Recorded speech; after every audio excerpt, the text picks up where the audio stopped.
तो मैं मेरा एक्सपीरियंस को भी डॉक्यूमेंट करता हूँ, क्या हुआ, बड़ा इंटरेस्टिंग हुआ। मैं हूँ अभी एशिया होटल में। एक एशिया होटल है अलमाटी के अंदर, और उसके डिस्क्रिप्शन में लिखा हुआ था कि स्टाफ जो है वो हिंदी भी बोलते हैं। तो अभी तो मुझे पता नहीं है, मैं चेक इन करने के बाद में मुझे पता चलेगा कि बोलते हैं कि नहीं बोलते हैं, कितना बोलते हैं, क्या बोलते हैं। जो बंदा रिसेप्शन में बैठा था वो तो नहीं बोलता है।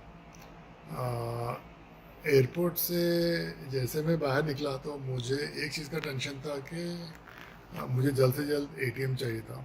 एटीएम से मुझे पैसे विड्रॉ करना था। और एक टैक्सी वाला आया, बोला कि मैं टैक्सी वाला हूँ, टैक्सी चाहिए। मैं बोला नहीं, मुझे एटीएम पे जाना है, मुझे पैसे विड्रॉ करना है। तो उसने बोला ठीक है मैं बताता हूँ आपको। वो उसने एटीएम बताया तो मैं बड़ा खुश हो गया। मैंने पैसे विड्रॉ करे तो एक एटीएम से नहीं निकला, दूसरे एटीएम से नहीं निकला। हाँ, तीसरा एक एटीएम था फ्रीडम बैंक करके। हाँ, फ्रीडम बैंक, वहाँ से मेरे पैसे विड्रॉ हो गए। तो मैं बड़ा खुश हुआ। मुझे पूरा यकीन था कि ये जो ड्राइवर है ये स्कैम है, लेकिन फिर भी मैंने चांस लिया। मुझे एक्चुअली देखना था कि किस हद तक।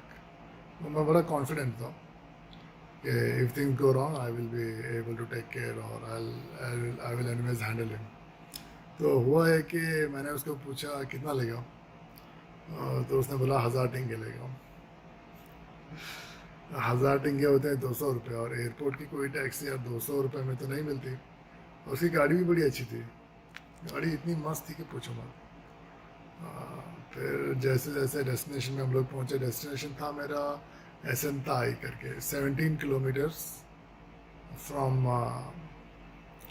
एयरपोर्ट। तो 17 किलोमीटर का सवाल ही नहीं बचा था 1000 टिंगे का। तो उसने क्या करा, जैसे डेस्टिनेशन पे पहुंचे तो उसने पता नहीं कुछ मीटर वोटर का कुछ दबाया, और उसमें बिल आई 36,000 समथिंग टिंगे। तो मुझे पता चला ये वही स्कैम था, इसको 36,000 टिंगे थी। मेरे मेरे पर्स में से मैंने उसको निकाल के 10,000 की जो नोट थी ना, मिनिमम थी वो 10,000 की, मैंने वो उसको उठा के दे दिया। 10,000 का जब दिया तो वो बोलता है कि नहीं नहीं, मीटर पता है ना आपको 36,000। मैंने बोला तूने तो बोला 1000 टिंगे बोला। उसने बोला नहीं, 1000 टिंगे पर किलोमीटर टाइप, लाइक जैसे जैसे मीटर बढ़ता जाएगा तो वो बढ़ता बढ़ता जाएगा। तो मैंने बोला नहीं, मेरे पास पैसे वैसे नहीं है, मैं नहीं दे रहा हूँ अभी। बस जो 10,000 है वो तो रख ले, और बस दैट्स इट। तो उसने बोला 20,000 दो, उसने बोला 15,000 दो, फिर वो बोला 10,000 दो।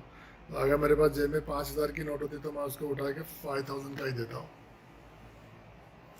लेकिन 5,000 की मेरे पास नोट थी नहीं, तो ऐसे करके मैं फंस गया बात। तो ठीक था, लेकिन इट्स ओके। मैंने चेक भी करा यूबर से, तो उसका हो जाता था तकरीबन 6,000 या 7,000 टिंगे तो मेरे ख्याल से हो जाता था। That's okay. लेकिन उससे हॉरिबल जो हुआ ना, वो था Booking.com पे जिन लोगों ने भी घर अपने चढ़ा के रखे हैं, अगर आप अर्ली मॉर्निंग जाते हो तो फंस जाओगे।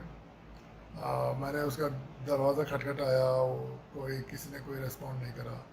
फिर मैं उस बंदे को कॉल करता रहा 1 घंटे तक, उसने फ़ोन नहीं उठाया।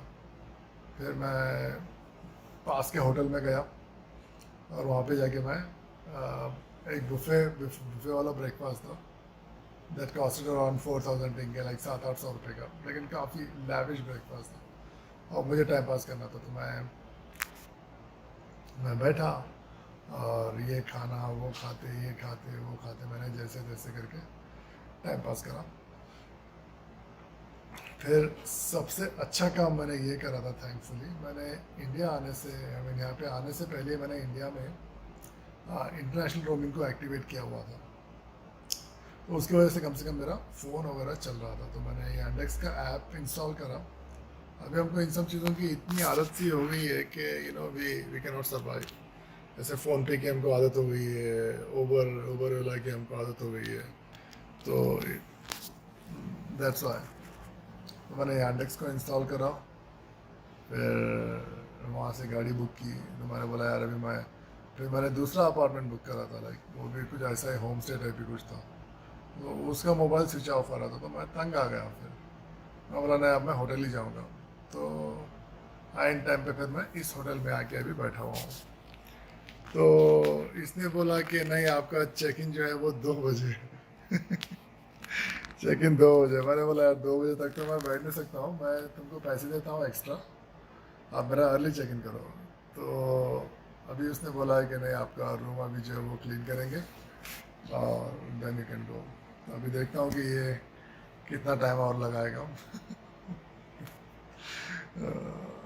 तो वही, यही तो मज़ा है ट्रैवल का basically, you face lot of difficulties. और इंग्लिश का तो यहाँ पे जो लोकल लोग हैं उनका नामो निशान नहीं है, they have no idea, they don't know one single word. तो आई कीप यू पोस्टेड।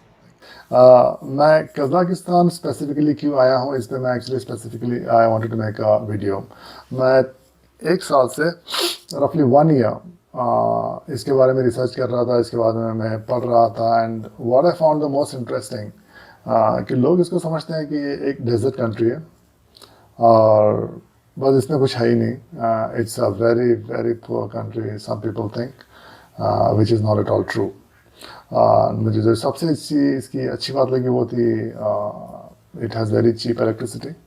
तो इसकी वजह से काफ़ी सारे जो क्रिप्टो माइनिंग के कंपनीज हैं या एंथुजियास्टिक्स हैं, when China started cracking down, a lot of Chinese have moved their basis to Kazakhstan.